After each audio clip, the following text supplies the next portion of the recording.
योगी है 27 जुलाई 1967।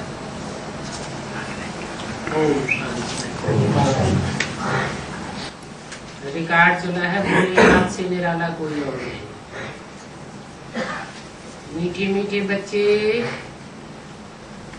सब यह जानते हैं कि भोलानाथ किसको कहा जाता है।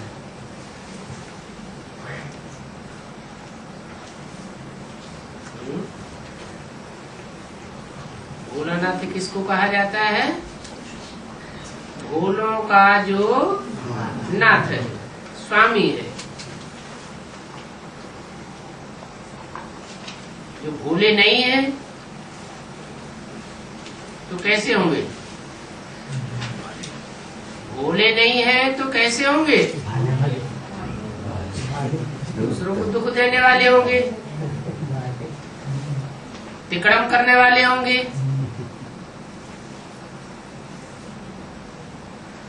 तो भोलानाथ कहा जाता है। तुम संगम की ब्राह्मण ही जानते हो कि भोलानाथ किसको कहा जाता है।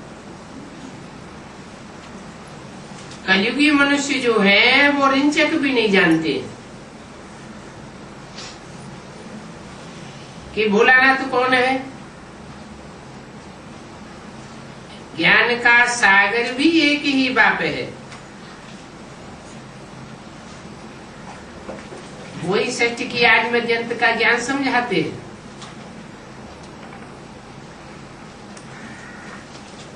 अपनी पहचान देते हैं। तुम बच्चे अभी समझते हो, आगे कुछ नहीं जानते थे।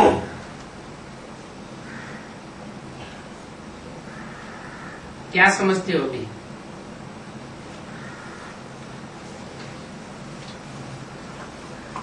अभी क्या समझते हो? पहले नहीं जानते थे।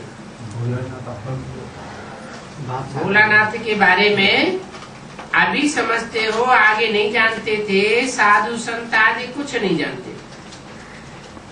वो तो कहते हैं हम रचयिता और रचना को नहीं जानते। तो नहीं जानते हैं तो उनको क्या कहेंगे? जो रचयिता और रचना को नहीं जानते हैं उनको कहेंगे नास्तिक। और तुम जानते हो तो तुमको कहेंगे आस्तिक। किसके ऊपर आस्था रखते हो? बाप को पहचान करके बाप के ऊपर आस्था रखते हो। जो जानते ही नहीं है तो आस्तिक होने का सवाल ही नहीं। किसके ऊपर आस्था रखेंगे? जानते तो हैं नहीं। न जानने के कारण ग्लानि ही करते रहते हैं। तुम जानते हो, पहचानते हो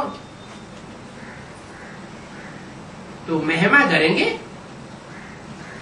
पहचानते हो तो महिमा करेंगे, नहीं पहचानते हैं तो ग्लानि करेंगे। बाप कहते हैं मैं ही आए भारत को स्वर्ग बनाता हूं।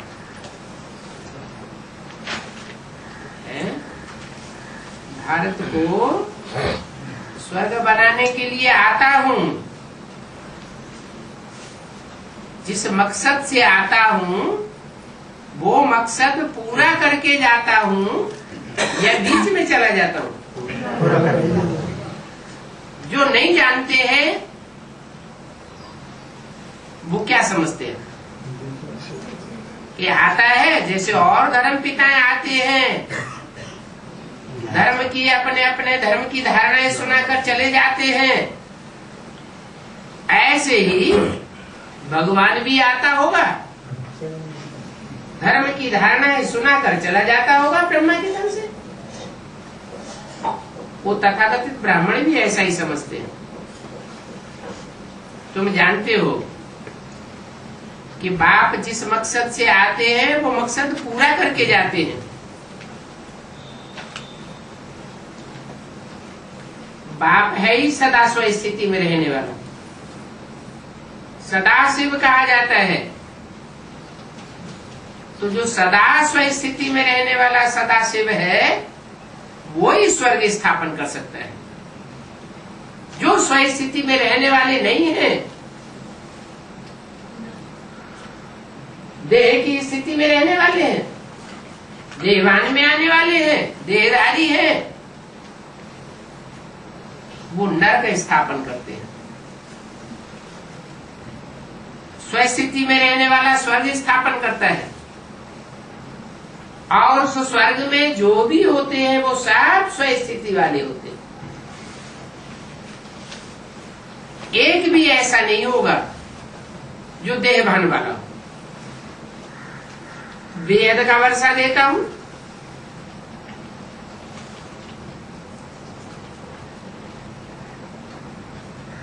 कौन सा वर्षा बेहद का देता हूं? मुक्ति और जीवन मुक्ति का वर्षा देता हूं। वो वर्षा अभी तुम ले रहे हो, अभी ले रहे हो, ऐसे नहीं कि भविष्य जन्मों में ही लेंगे। मुक्ति की स्टेज का अनुभव करते हो इसी युग में, और जीवन में रहते हुए भी दुख दर्दों से मुक्ति की स्टेज का अनुभव करते हो, अर्थात सुख अनुभव करते हो। जानते हो वेद के भाव से हम वेद का सुख का वर्षा ले रहे हैं। ये भी बना बनाया ड्रामा है, एक भी एक्टर ऐड न हो सकता है और न कम हो सकता है, फिक्स है ड्रामा, और सभी एक्टर्स को अपना अपना पार्ट मिला हुआ है। एक का पार्ट न मिले दूसरे से।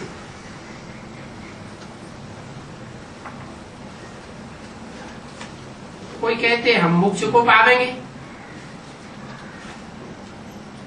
सदा के लिए इस जन्म मरण की दुनिया से मुक्त हो जाएंगे।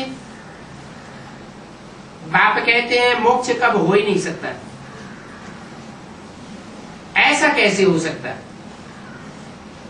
कि आत्माएं मोक्ष को पा जावे, आत्माएं सदा काल के लिए मुक्त हो जावे और भगवान को बार बार इस सृष्टि पर आना पड़े? तो भगवान हमेशा के लिए बंधन में हो गया और आत्माएं सदा के लिए मुक्त हो गई। ऐसा कैसे हो सकता है? ये ड्रामा फिक्स है। जो जो जिस धर्म का है फिर उसी धर्म में जाने वाला है। क्रिश्चियंस आदि बौद्धी आदि इच्छा करें कि हम स्वर्ग में चले जाएंगे, परंतु जो अपने अपने धर्म के पक्के बौद्धी हैं, क्रिश्चियन हैं, वो कब स्वर्ग में आ नहीं सकते।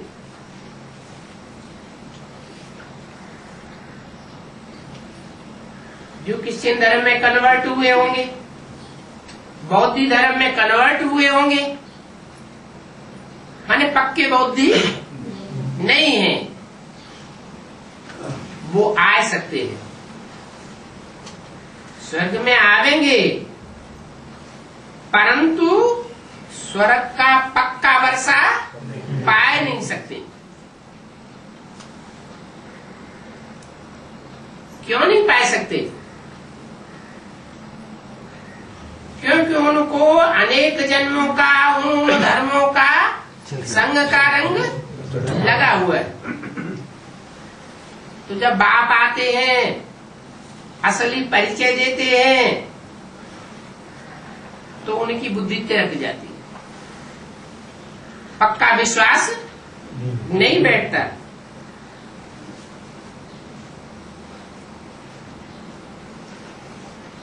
उनका जो धर्म स्थापक होता है, आता है, तब उनका पाठ चलता है।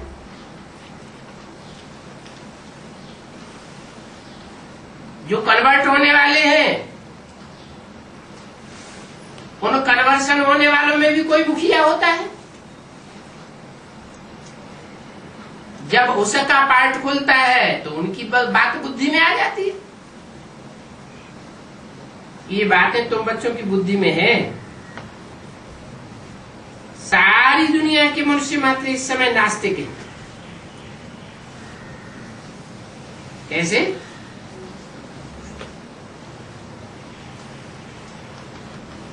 कैसे नास्तिक है? उन्हें कोई पर आस्था नहीं है क्या? बाप को पहचानते हैं। जिनके ऊपर आस्था है वो सब उनकी आस्था को तोड़ने वाले हैं,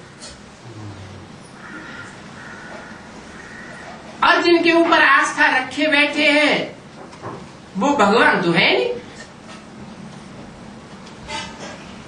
भांति भांति के गुरुओं को, धर्म पिताओं को भगवान समझ करके बैठे हैं। वो सब आस्था को उखाड़ने वाले हैं।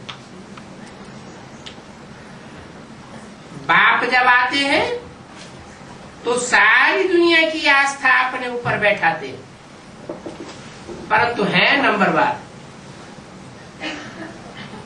एक जैसा नंबर नहीं है सबका।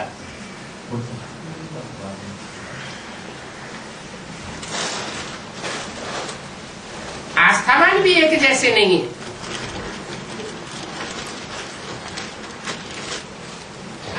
तो जो नास्तिक है वो बेहद के बाप को न जानने वाले हैं। मनुष्य ही नास्तिक बनते हैं, मनुष्य ही आस्तिक बनते हैं।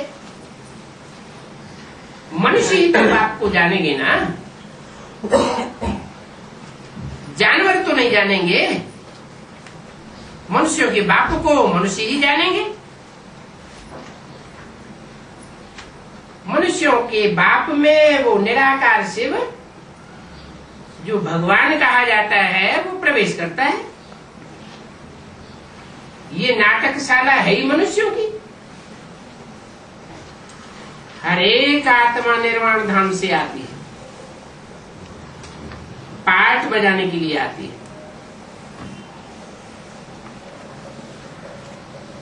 पाठ बजाते बजाते शरीर के सुख भोगते भोगते आत्मा कमजोर हो जाती है। कमजोर आत्मा सुख नहीं भोग सकती, खुद भी दुखी होती है, दूसरों को भी दुखी करती है। तो बाप आते हैं, फिर से पुरुषार्थ कराते हैं। निर्बल आत्मा को प्रबल बनाने का।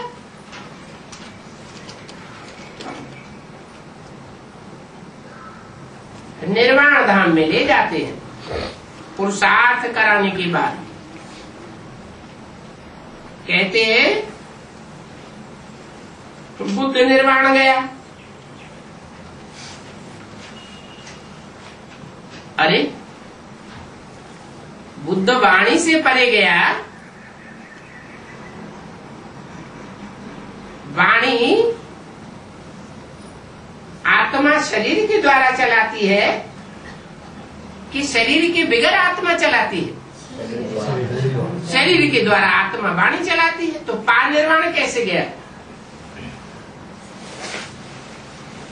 कोई भी पार निर्वाण जा नहीं सकते जब तक बाप आकर के न बतावे कि तुम आत्मा हो। बुद्ध पार निर्वाण गया, परंतु उसका शरीर तो नहीं गया ना।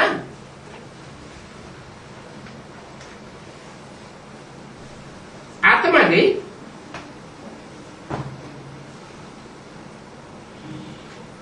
परंतु कहाँ गई? निर्वाण धाम में वापस जाती है क्या? निर्वाण धाम नहीं।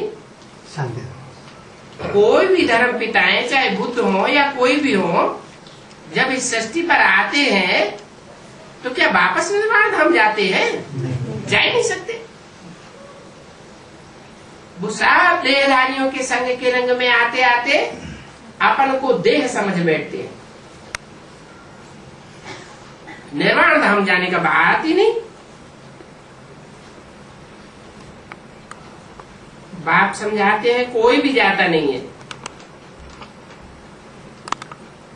नाटक से कोई भी निकल नहीं सकता।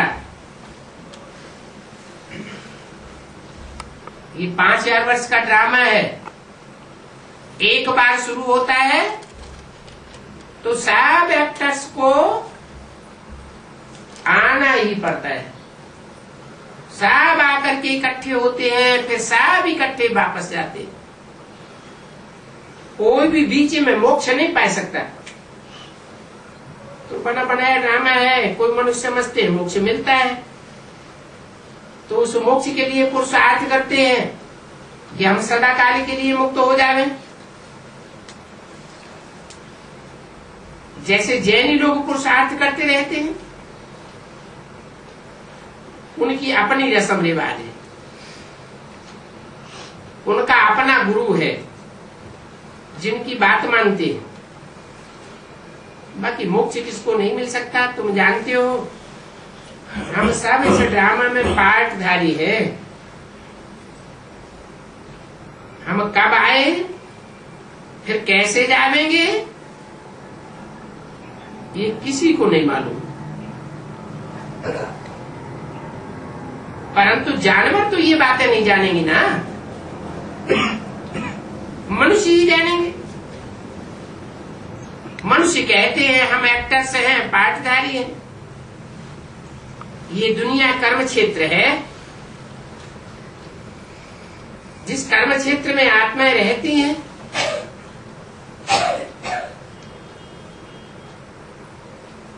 शरीर धारण करके। निर्वाण धाम में तो शरीर होता नहीं, वाणी भी नहीं होती। उसको कोई कर्म क्षेत्र नहीं कहा जाता है। किसको? निर्वाण धाम को। वो तो निराकारी दुनिया है। कर्म होता है शरीर के द्वारा।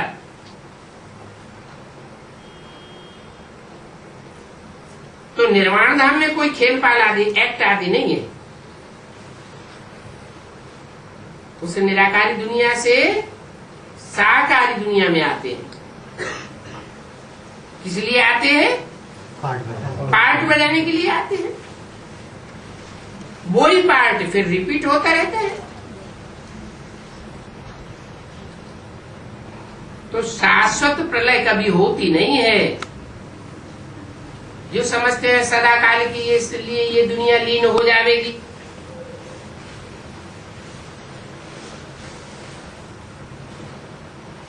ये बात कहां से निकली कि प्रलय हो जाती है?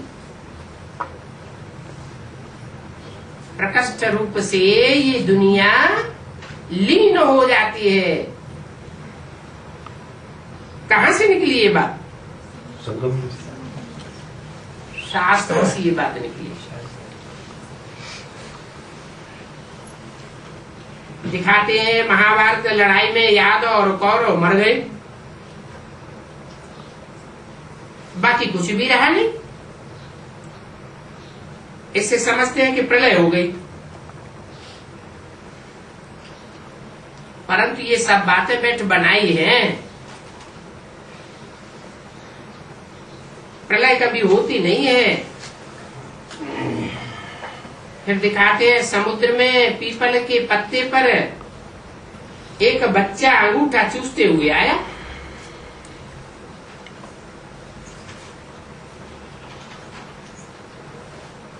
अब है कहाँ की बात? कैसे?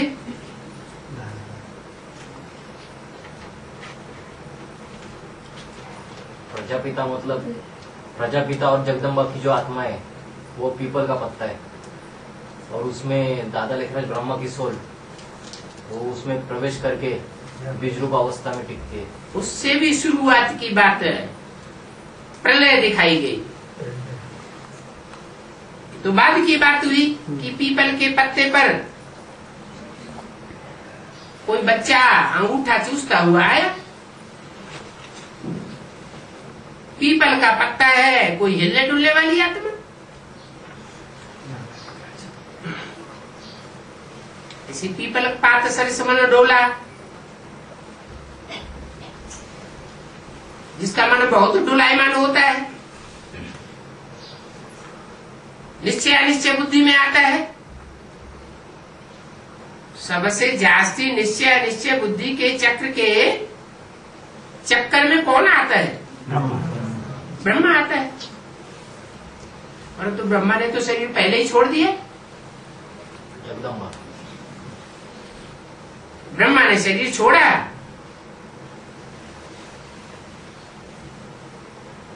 तो जरूर कोई में प्रवेश करता है। इसके लिए मुरली में बोला है, वास्तव में ये ब्रह्मा तुम्हारी जगदम्बा है, परंतु तन पुरुष का है। इसलिए इनके चार्ज में कन्या माताओं को कैसे रखा जाए? तो फिर ओम राधे को निमित्त बनाएंगे।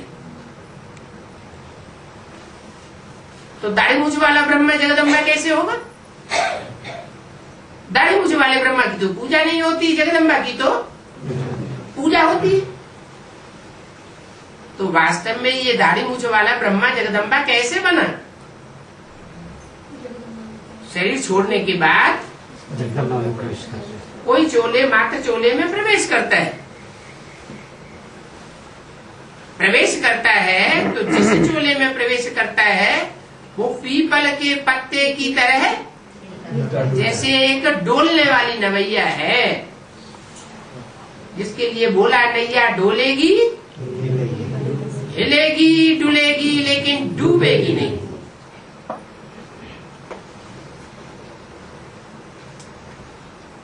ऐसी नवैया में कृष्ण की आत्मा प्रवेश करती है। ज्ञान का गर्भ दिखाया गया है। संसार सागर है, पीपल के पत्ते की हल्की फुल्की नाव है, डोलायमान होने वाली, और बच्चा बड़े आराम से पड़ा हुआ है। ऐसे कहीं होता है कि अगाध सागर लहराए रहा हो और उसमें कोई छोटी सी डोंगी लेकर के निश्चिंत होकर के बैठा हुआ हो? तूफान आ रहे हो तो निश्चिंत होगा या चिंता होगी? है? चिंता होगी। लेकिन कृष्ण बच्चे के लिए दिखाते हैं शास्त्रों में कि वो आराम से पड़ा हुआ है। तो कौन सा कृष्ण बच्चा है? संगम की कृष्ण की बात है कि नैया कितनी भी डोलने वाली हल्की फुल्की है, विषय सागर कितना भी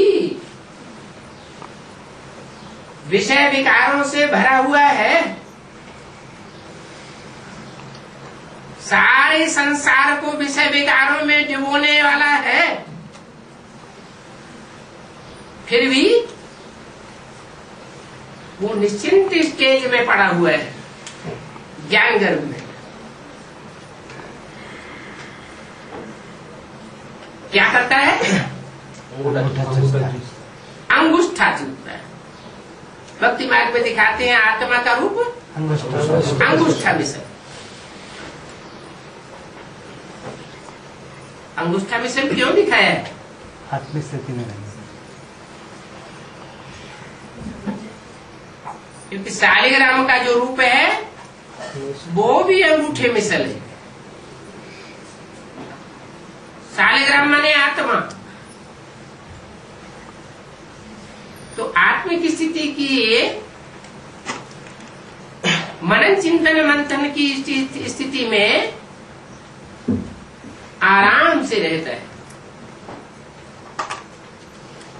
मनन चिंतन मंथन की स्थिति पर स्थायी स्टेज का अनुभव कराती है। जैसे फर्श की दुनिया वालों से कोई रिश्ता ही नहीं।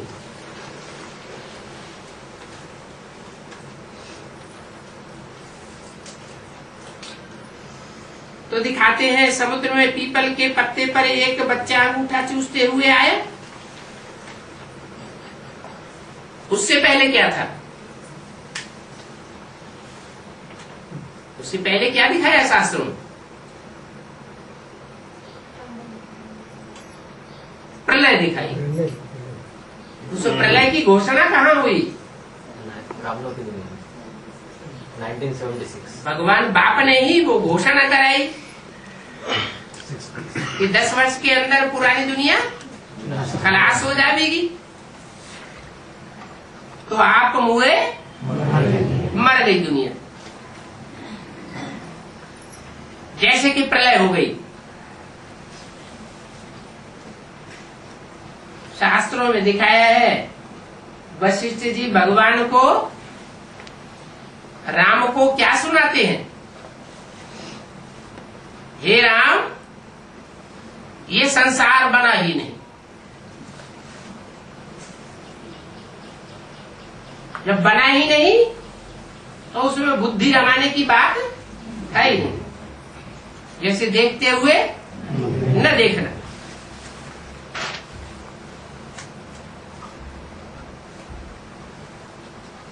तो प्रलय दिखाई दी है। कहते हैं मन के संकल्पों से सृष्टि रची जाती है, तो मन के संकल्पों से बिगड़ नहीं सकती, खलास भी हो सकती है।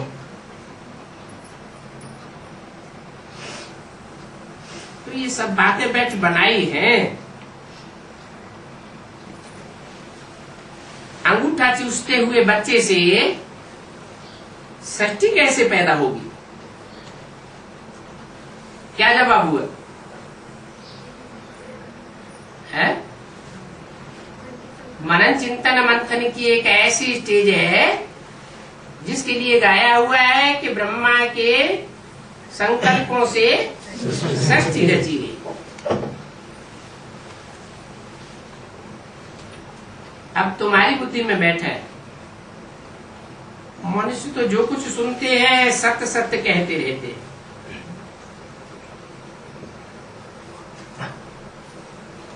कहते हैं हनुमान हवा से पैदा हुआ। जो सुनेंगे सो कहेंगे सत्य। अब हवा से कैसे पैदा हुआ?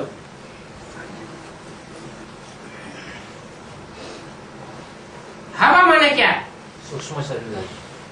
हवा माने सूक्ष्म शरीरधारी जो भूत प्रेत होते हैं उनको हवा कहा जाता है।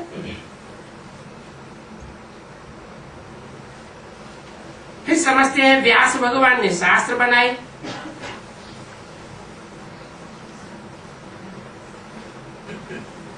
तो इतने शास्त्रों की रचना व्यास भगवान ने की, तो क्या सब शास्त्र झूठे हो सकते हैं? अभी तुम बच्चे जानते हो कि शास्त्रों में क्या है? क्या है? शास्त्रों में द्वापर के आदि में जब शास्त्र बनना शुरू हुए थे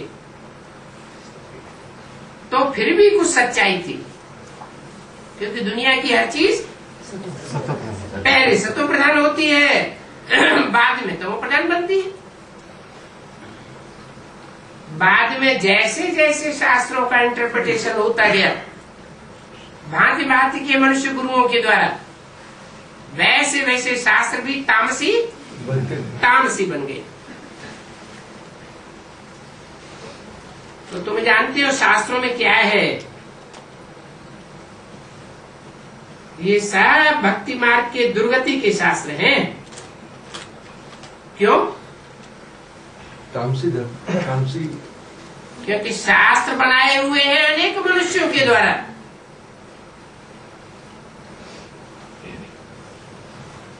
भक्ति कहाँ से आती है? रावण के अनेक सिरों से। जो जिसने जैसा कहा बस उसके पीछे चल पड़े, मानने लगे। तो अनेक मत से आती है भक्ति और एक मत से आता है ज्ञान। एक की मत से होती है सदगति और अनेकों की मत से होती है दुर्गति। भक्तों को फल देने वाला भगवान तो बाप ही है। काहे का फल देते हैं? भक्ति का फल देते हैं। अंधश्रद्धा युक्त जन्म जन्मांतर जो भक्ति करते आए, उस भक्ति का फल भी भगवान ही आकर के देते हैं। क्या फल देते हैं? आकर के ज्ञान देते हैं। कोई मुक्ति में, कोई जीवन मुक्ति में चले जाएंगे। कौन मुक्ति में चले जाएंगे? कौन जीवन मुक्ति में चले जाएंगे? फल तो है एक, ज्ञान का फल। फिर कोई मुक्ति, कोई जीवन मुक्ति में क्यों जाते हैं?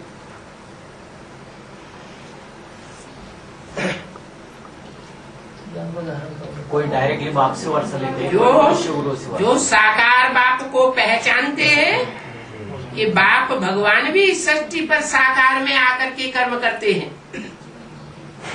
तो जीवन मुक्ति पाते हैं।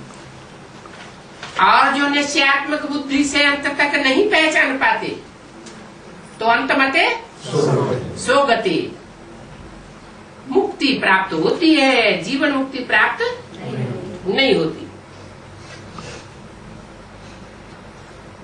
हर एक पार्ट, हरी आत्मा का जब पार्ट आवेगा तो फिर आवेंगे। कोई मुक्ति में आवेंगे, कोई जीवन मुक्ति में आवेंगे। तो ये ड्रामा का राज सिवाय तुम बच्चों के और कोई नहीं जानता। कहते हैं हम रचयिता और रचना को नहीं जानते हैं। अरे तुम ड्रामा के एक्टर्स हो, और एक्टर्स होकर के ड्रामा की आदि मध्य अंत ड्यूरेशन को न जाने तो कैसा एक्टर कहेंगे? Idiot actor. पार्टधारी हो और अपने पार्ट को न जाने, जिनके साथ पार्ट बजाता है उनके पार्ट को न जाने,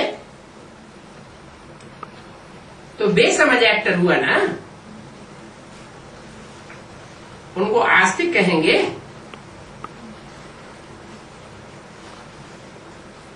ड्रामा के डायरेक्टर के ऊपर उनको आस्था है? नहीं। आस्था नहीं है तो नहीं जानते, जरूर नास्तिक ठहरे। इस समय के मनुष्यों को जानवर से भी बदतर कहा जाता है। मनुष्य एक्टर होते हुए, समझते हुए कि हमारी आत्मा पार्ट बजाने आती है, फिर भी अगर ड्रामा के आदि मध्य अंत को न जाने तो जानवर से भी बदतर ठहरे। बिल्कुल ही पत्थर बुद्धि बन जाते हैं। फिर समझाने से भी नहीं समझते।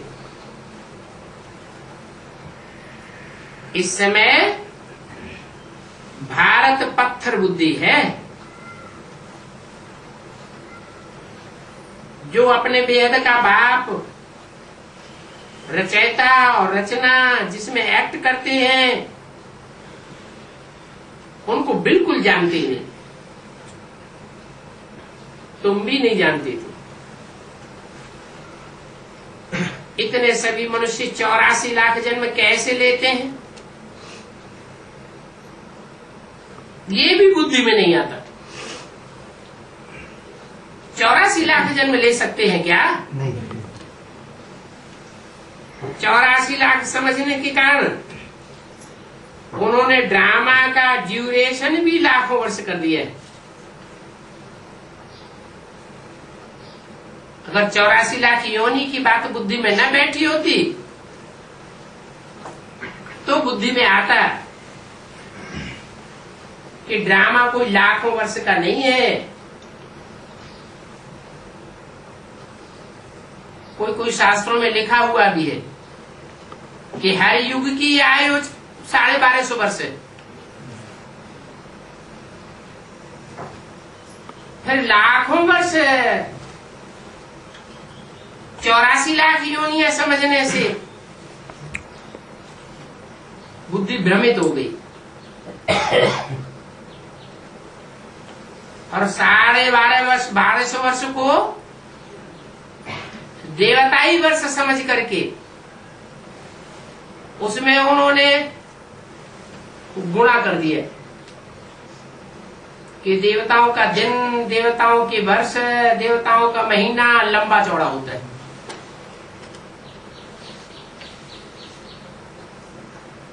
अभी तुम कहते हो बाबा हम आपसे हर कल्प आकर के मिलते हैं, 27-67 की वाणी का दूसरा पेज, 5000 वर्ष पहले भी आकर के आपसे मिले थे। मिलते हैं बेहद के बाप से बेहद का वर्षा लेने के लिए। यथा राजा रानी तथा प्रजा सब विश्व का मालिक बनते हैं। ये कैसे हो सकता है? मालिक एक होगा या अनेक होंगे? है? यथा राजा रानी तथा प्रजा सब विश्व के मालिक कैसे समझेंगे अपने को? हाँ, वो पारिवारिक व्यवस्था ऐसी थी सात्विक स्टेज वाली कि सारी दुनिया को लक्ष्मी नारायण अपना क्या समझते थे? कुटुंब समझते थे। हमारा परिवार है, जो भी बच्चे हैं वो सब मेरे परिवार के बच्चे हैं। और बच्चे भी क्या समझते थे कि सारी दुनिया हमारी है। जैसे घर में परिवार में कोई बच्चा होता है, बाप की दुकान चलती है तो बच्चा क्या कहेगा? मेरी दुकान नहीं, मेरे बाप की दुकान है। नहीं, और हमारी बच्चे को भी अपनापन महसूस होता है। तो ऐसे अपनेपन की दुनिया थी जहाँ यथा राजा रानी तथा प्रजा सब ऐसी स्टेज वाले थे। सब के अंदर अपनत्व था। प्रजा भी कहेगी हम विश्व के मालिक। जब तुम विश्व के मालिक बनते हो तो उस समय किसका राज्य नहीं होता है? रावण का राज्य। और जो रावण के सिर हैं, चंद्रवंशी, इस्लाम वंशी, बौद्धी वंशी, क्रिश्चियन वंशी, उनका राज्य नहीं। उनमें से किसी का राज्य नहीं होता। तुम सूर्यवंशियों का राज्य होता है और कोई का राज्य नहीं होता। माने और जो है वो डिग्रेड हो जाते हैं। उनके धर्म की धारणाएं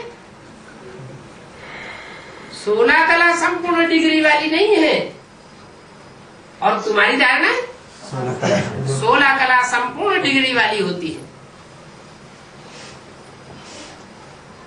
तुम्हारा सूर्यवंशी राज्य चलता है। तुम बच्चे सारी ड्रामा के आदि पर्यंत को जानते हो। जो आदि को नहीं जानते वो मध्य और अंत को भी पूरा नहीं जान सकते। तुम आदि को भी जानते हो, मध्य और अंत को भी जानते हो। मनुष्य भक्ति मार्ग में जिसकी पूजा करते हैं, पूजा तो करते हैं, लेकिन जिसकी पूजा करते हैं उनकी बायोग्राफी को नहीं जानते। जिनको माथा टेके, जिनकी पूजा करें, चिरौरी करें, मान मर्तबा दें, उनकी बायोग्राफी को तो जानना चाहिए कि हम इतना मान मर्तबा उनको क्यों देते हैं, क्यों उनकी पूजा करते हैं। बायोग्राफी को जानना चाहिए ना। एक भी मनुष्य नहीं है जो शिव की बायोग्राफी को जानता हो। या तो कहेंगे वो तो निराकार है, निराकार है, बिंदी है, तो उसकी बायोग्राफी काहे की? तुम बच्चे जानते हो, बाप की बायोग्राफी को तुम जान जाते हो। किसके द्वारा जानते हो? बाप के द्वारा बाप की बायोग्राफी को जान जाते हो। तुम बाप के बने हो ना, बाप की बायोग्राफी का पता है। वो बाप पतित पावन है, उसकी बायोग्राफी का मुख्य कर्तव्य क्या है? पतितों को पावन बनाने के लिए आता है। तुम जानते हो कि वो पतित पावन कैसे है? लिबरेटर है, गाइड है। तुमको कहते हैं पांडव। किसके बच्चे? पंडा के बच्चे हो। शास्त्रों में लिखा हुआ है कि पांडव पांडु के पुत्र थे।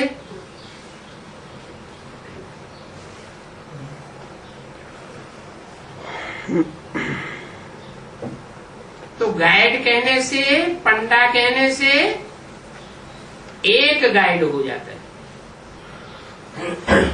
बाकी सब है उसकी गाइडेंस पर चलने वाले, नंबरवार हैं। एक की गाइडेंस पर चलने वाले सब नंबरवार हैं। जब पंडे कहते हैं तो बहुत गाइड्स हो जाते हैं। तो तुम सभी के गाइड बनते हो ना, रास्ता बताने के लिए। अंधों की लाठी बनते हो। यथा बाप गाइड, पंडा, तथा तुम बच्चों को भी बनना है। तो सबको रास्ता बताने पड़े। तुम आत्मा और वो परमात्मा, उन परमात्मा बाप से बेहद का वर्षा मिलता है। वो बेहद का बाप है। आकर के भारत को बेहद का राज्य देते हैं। बेहद का राज्य कैसा? आज के राज्य हद के क्यों? क्योंकि हद लगी हुई है। ये हमारा आसमान है। हमारे आसमान में तुम्हारा जहाज कैसे आ गया? ये हमारा समुद्र है। हमारे समंदर में तुम्हारा जहाज कैसे आ गया? ये हमारी जमीन, ये तुम्हारी जमीन। हद लगाए रखी है। बाप आकर के तुमको ऐसा राज्य देते हैं जहां सारा आसमान तुम्हारा होगा। आसमान की कोई हद नहीं, सारा समंदर तुम्हारा होगा। और सारी जमीन तुम्हारी होगी। भारत को ऐसा बेहद का राज्य था, अब नहीं है। तुम बच्चे अब जानते हो, हम बेहद के बाप से बेहद सुख का राज्य लेते हैं, अर्थात मनुष्य से देवता बनते हैं। हम ही देवताएं थे, फिर 84 जन्म भोगने के बाद अब शूद्र बने, और शूद्र से फिर ब्राह्मण बनते हैं, ब्रह्मा की औलाद बनते हैं, फिर ब्राह्मण से उनको शिक्षा देकर ब्राह्मणों को क्या बनाते हैं? देवता बनाते हैं।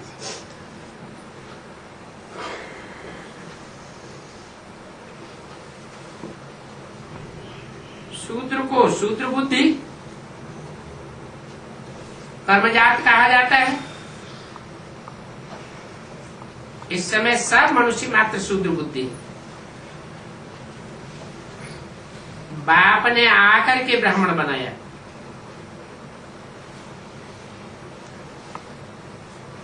क्योंकि यज्ञ में ब्राह्मण जरूर चाहिए। भक्ति मार्ग में भी यज्ञ रचते हैं तो निमित्त किसको बनाते हैं? ब्राह्मणों को निमित्त बनाते। परंतु वो तो सिर्फ कहा जाता है ब्राह्मण, कोई ब्रह्मा की औलाद थोड़े ही होते हैं। और तुम तो प्रैक्टिकल में ब्रह्मा की औलाद हो।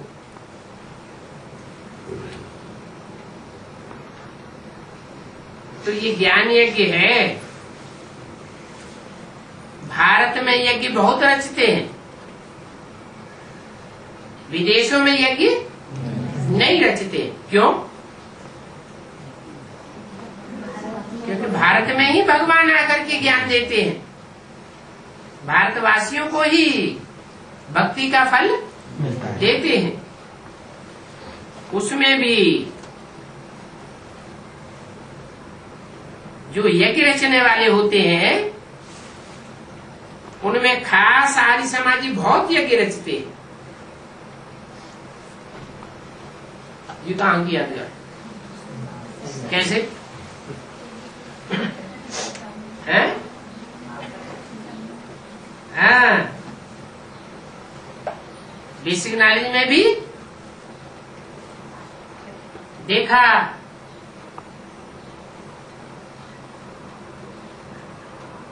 कि ब्रह्मा बाबा जो ज्ञान देते थे उस ज्ञान का सबसे जास्ती विस्तार किस धर्म वाले व्यक्ति ने किया? जगदीश भाई। जिसके द्वारा विस्तार हुआ वो पहले आर्य समाजी था। ज्ञान में आने के बाद ज्ञान की बातों का उसने बहुत विस्तार किया। जगदीश विस्तार जास्ती करेगा तो सार रह जाएगा। विस्तार में सार छिप जाता है। तो ये आर्य समाजी जो है, जो बहुत यज्ञ रचते हैं, इसका फाउंडेशन कहाँ पड़ता है? संगम युग में जब भगवान बाप आते हैं तो और धर्म वाले सार रूप में ज्ञान उठाते हैं फिर भी, लेकिन आर्य समाजी ज्ञान का बहुत विस्तार कर देते हैं। अब ये तो है रुद्र ज्ञान यज्ञ।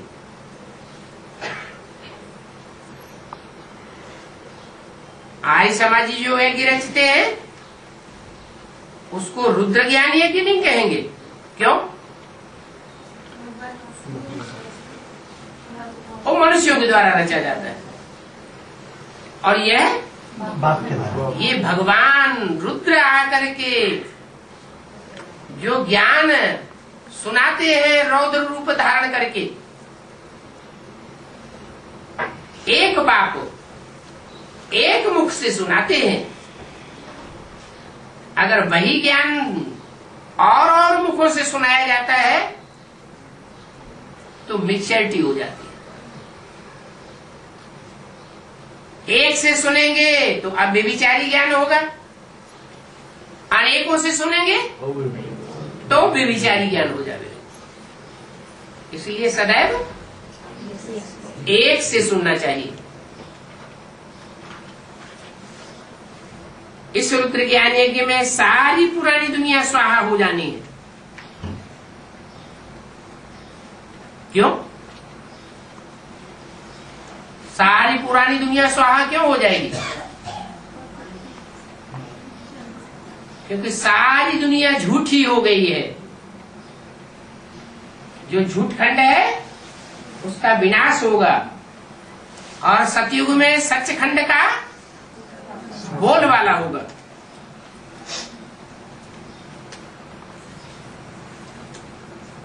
तो अभी बुद्धि से काम लेना पड़ता है। क्या क्या बुद्धि से काम लेना पड़ता है कि जो कुछ हम कानों से सुनते हैं, दुनिया में बातें तो बहुत सुनने को मिलती है ना, तो बातों में जाना चाहिए या ये देखना चाहिए कि जो बात हमने सुनी वो एक से आई है या अनेकों की बातें हैं। में तो बहुत मनुष्य हैं। इतनी सारी पुरानी दुनिया खलास हो जाएगी, कोई भी चीज काम में नहीं आवेगी। इन आंखों से इस दुनिया की जो भी वस्तुएं देखते हैं वो सब खलास होने वाली है। सत्युग में तो फिर कुछ भी नहीं पुराना रहेगा। क्या होगा? नया। सब कुछ नया होगा। यहाँ तो देखो कितना गंध है। मनुष्य कैसे कैसे गंदे गंदे रहते हैं। कैसे रहते हैं? गंदे। कैसे गंदे? संकर। हैं? कोई मनुष्यों को तो बड़े बड़े महलमाड़ियां अटारियां हैं, एक मक्खी मच्छर भी उनके निवास में नहीं देखने को मिलेगा। और कोई तो कहाँ रहते हैं? झोपड़पट्टी में, नालों के किनारे रहते हैं।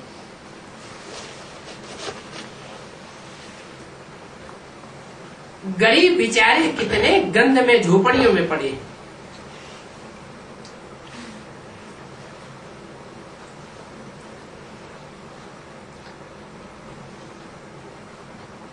आप झोपड़ियों को डिस्ट्रॉय करते रहते हैं।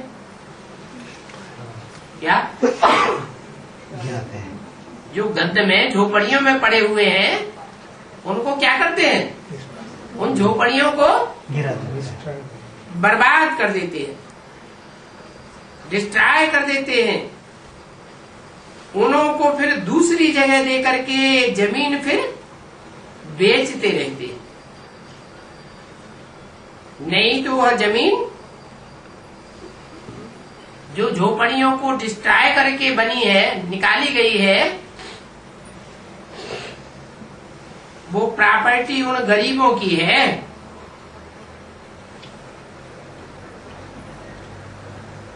उसका पैसा उनको मिलना चाहिए।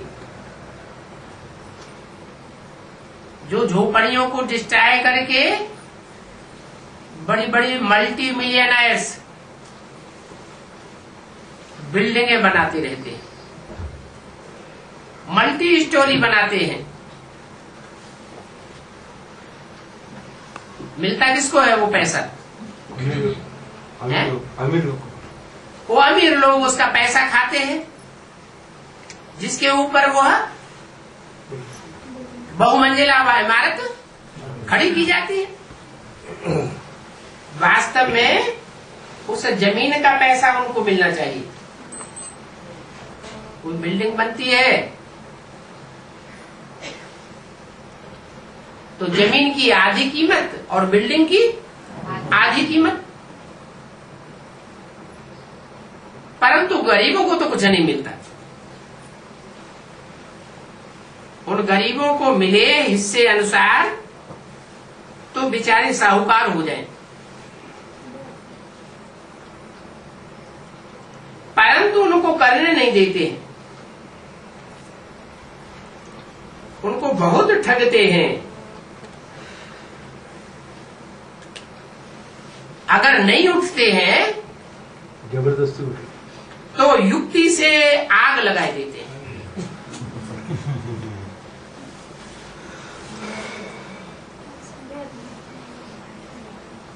देखो, गवर्नमेंट सबको लूटती रहती है।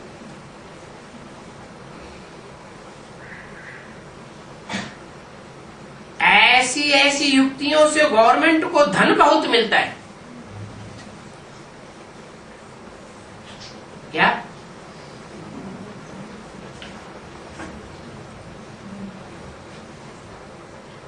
मनुष्य बेचारे बहुत दुखी हो जाते हैं। जो सुखी है वो भी स्थायी सुख नहीं। अगर सुख होता तो सन्यासी जिनको गुरु बनाते हैं वो क्यों कहेंगे ये कागविष्टा समान सुख है? वो कहते हैं नारी नरक का द्वार है। तुम्हारे पास उनकी चौपड़ी भी है। जो कहते हैं नारी नरक का द्वार है, वो है शंकराचार्य। क्या? तो नारी के बीच में से भाग जाते, अपने इंद्रियों को कंट्रोल नहीं कर पाते, तो क्या कह के भागते हैं? नारी नरक का द्वार। तो वो है शंकराचार्य और ये है शिवाचार्य। क्या? शिवाचार्य क्या करते हैं?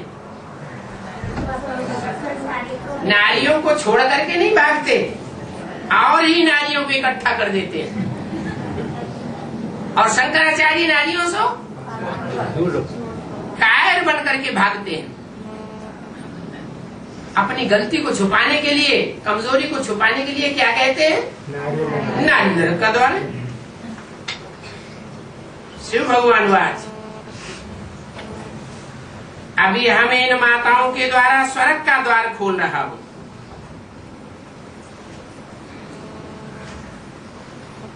माताओं पर ज्ञान का कलश रखता हूं। क्यों? वो पवित्र है।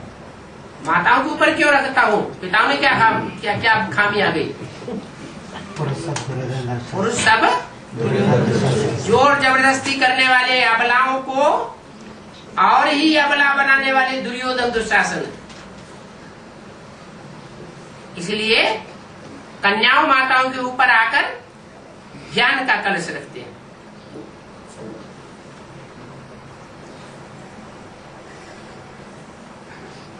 फिर वह ज्ञान के कलश में से ज्ञानामृत पिलाती है। परंतु तुम्हारा तो है प्रवृत्ति मार्ग, तुम कोई निवृत्ति मार्ग के नहीं हो। ऐसे नहीं कि कन्याओं माताओं अकेली को पवित्र बनाते हैं, नहीं, स्त्री और पुरुष दोनों को पवित्र बनाते हैं। तुम सच्चे सच्चे ब्राह्मण हो और वो झूठे। क्यों? बाप को पहचानते नहीं। कहलाते हैं ब्राह्मण, तो किसकी औलाद होना चाहिए? ब्रह्मा की औलाद होना चाहिए। परंतु उनका ब्रह्मा कहाँ है? तो कहेंगे सूक्ष्म वतन। तुम्हारा ब्रह्मा बाप सूक्ष्म वतन में, तो तुम कहां से आ गए? तुम भी जाओ गए।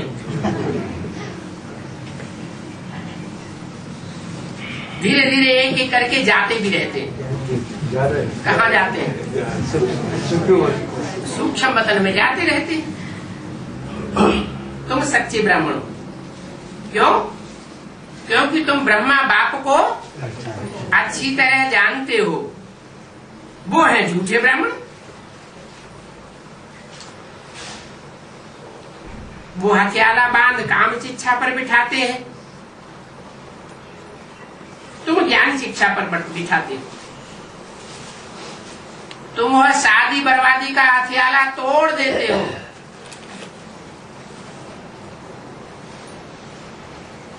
जिन्होंने वो हथियाला उन ब्राह्मणों का बांधा हुआ है, उस हथियाले को भी तोड़वा कर तुम ज्ञान चिता पर बिठाते हो।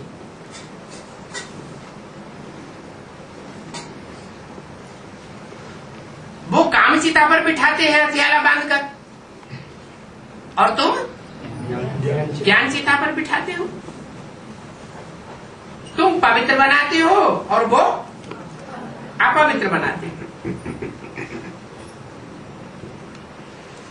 अभी इस दुनिया में है अपवित्र असुर और आसुरी संप्रदाय, और तुम अभी बनते हो दैवी संप्रदाय।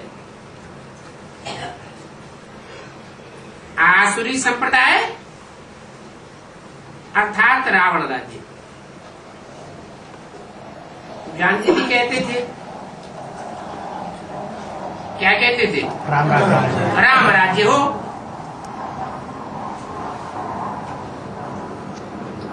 राम राज्य हो, इसका मतलब गांधी भी कौन से राज्य में थे? राक्षस राज्य में थे ना। परंतु अपन को राक्षस थोड़े ही मानते हैं। कहने वाले कहते हैं लेकिन अपन को राक्षस नहीं मानते। इसका मतलब क्या हुआ है?